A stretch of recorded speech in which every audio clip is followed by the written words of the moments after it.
वृंदावन की पावन धरती पर जब भी बांसुरी की मधुर ध्वनि गूंजती थी, तब पूरा ब्रज जैसे ठहर जाता था। पक्षियों का कलरव थम जाता, ग्वाल बाल अपने खेल छोड़ देते और गोपियां अपने अपने काम छोड़कर उसी दिशा में भाग पड़ती जहां से यह धुन आती। लेकिन उनमें सबसे अधिक बेचैन हो उठती थी राधा।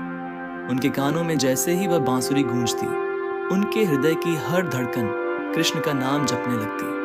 वह सब कुछ भूलकर, समय का ध्यान खोकर केवल उस स्वर की ओर खिंची चली जाती। लोगों के लिए यह बस एक धुन थी, लेकिन राधा के लिए यह स्वयं प्रेम का आह्वान था। राधा और कृष्ण का यह प्रेम सांसारिक सीमाओं से परे था।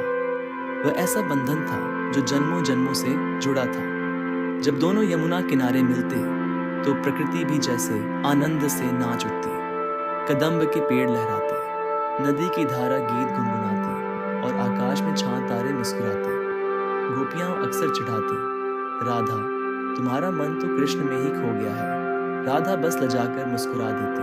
ये प्रेम इतना पवित्र था कि इसमें कोई छल, कोई अपेक्षा, कोई बंधन नहीं था।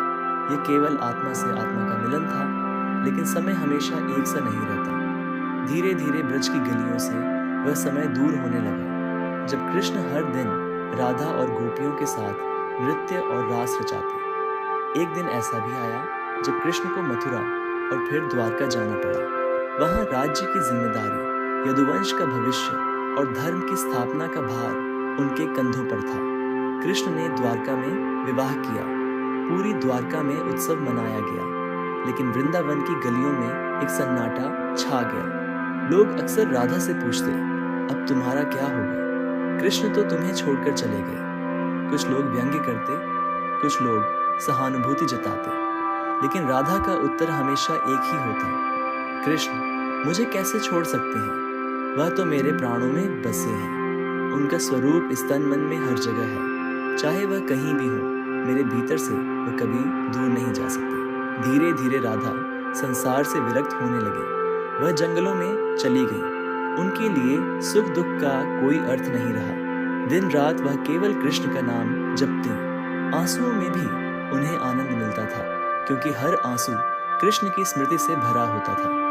लोग उन्हें देखकर कहते, राधा दुखी है, पर राधा मुस्कुराकर कहती, नहीं, मैं दुखी नहीं हूँ। मेरा हर क्षण कृष्ण के साथ है। मैं उन्हें देखे बिना भी देख रही हूँ, सुने बिना भी सुन रही हूँ। समय बीतता गया, वृंदावन बूढ़ा हो गया, लेकिन राधा के हृदय में कृष्ण का प्रेम सदैव युवा रहा।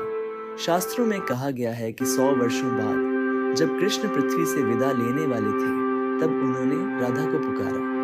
राधा उस पुकार को अनसुना नहीं कर सकी। थकी हुई देह, परंतु हृदय में असीम शक्ति लिए वह कृष्ण के पास पहुंची। कृष्ण ने उन्हें देखकर मुस्कुराते हुए कहा, राधे, तुम्हारे बिना मेरा अस्तित्व अधूरा है। तुमने मुझे कभी नहीं छोड़ा। जब मैं द्वारका में था, जब मैं युद्ध में था, जब मैं राज्य के कामों में उलझा था, तब भी तुम मेरे साथ थी। तुम्हारी भक्ति ने मुझे पूर्ण बनाए रखा। आज मैं तुम्हें अपने शाश्वत स्वरूप में मिलाने आया हूँ। राधा की आंखों में आंसू थे, लेकिन उन आंसुओं में विरह का दुख नहीं, बल्कि मिलन का सुख था। उन्होंने धीरे से कहा, कृष्ण, यह देह तो नश्वर है, परंतु मेरा प्रेम शाश्वत है। आज जब तुम मुझे अपने स्वरूप में मिला रहे हो, तो यह प्रेम कभी समाप्त नहीं होगा, बल्कि अनंत हो जाएगा। और उसी क्षण राधा कृष्ण में लीन हो गई। प्रेम का यह अद्भुत मिलन संसार को यह संदेश दे गया कि सच्चा प्रेम केवल तन का नहीं होता, यह आत्मा का होता है। सच्चा प्रेम किसी वियोग से नहीं टूटता, बल्कि वियोग उसे और अधिक गहरा बना देता है। आज भी जब कोई भक्त राधे कृष्ण पुकारता है, तो उसमें केवल 2 नाम नहीं होते, बल्कि प्रेम की सर्वोच्च परिभाषा छिपी होती है। राधा हमें सिखाती है कि प्रेम केवल पाने का नाम नहीं, बल्कि खोकर भी मुस्कुराने का नाम है। त्याग ही सच्चे प्रेम का आभूषण है। और यही कारण है कि जब भी कोई कृष्ण को पुकारता है, तो उससे पहले राधा का नाम आता है, क्योंकि राधा के बिना कृष्ण अधूरे हैं और कृष्ण के बिना राधा।